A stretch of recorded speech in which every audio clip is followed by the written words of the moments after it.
qui je suis. Chaque jour, je le découvre un peu plus. Voilà, je suis d'abord un musicien. Là, c'est une passion, la musique, pour moi. Et j'ai une deuxième passion, ce sont les gens, les personnes. J'avais envie de prendre mon piano avec eux et de partir à l'aventure pour vivre cette humanité. Et de partir à l'aventure, voilà, avec lui. Et de me retrouver dans les villages, dans la jungle en Afrique, à la rencontre des tribus, voilà, où c'était mes rêves, ou sur la banquise, à la rencontre des Inuits.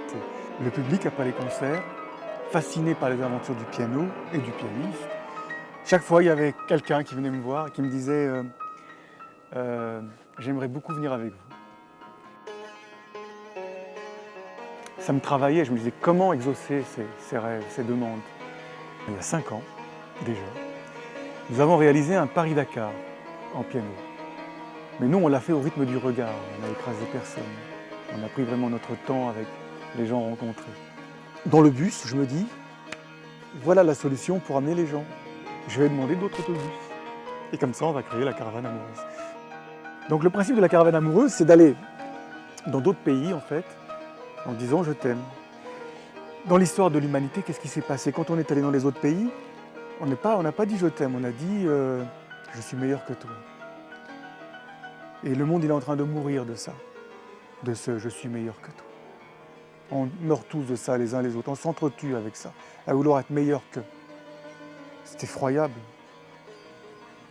Donc voilà, on est parti avec une première caravane amoureuse, avec 33 personnes, de 20 ans à 80 ans, et jusqu'au Sahara, partout dans les villages.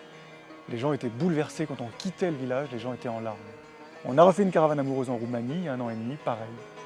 Et je me permets d'en parler maintenant parce qu'on va en faire une troisième, qui va avoir lieu le 19 avril 2008 jusqu'au 8 juin, qui se fera en France.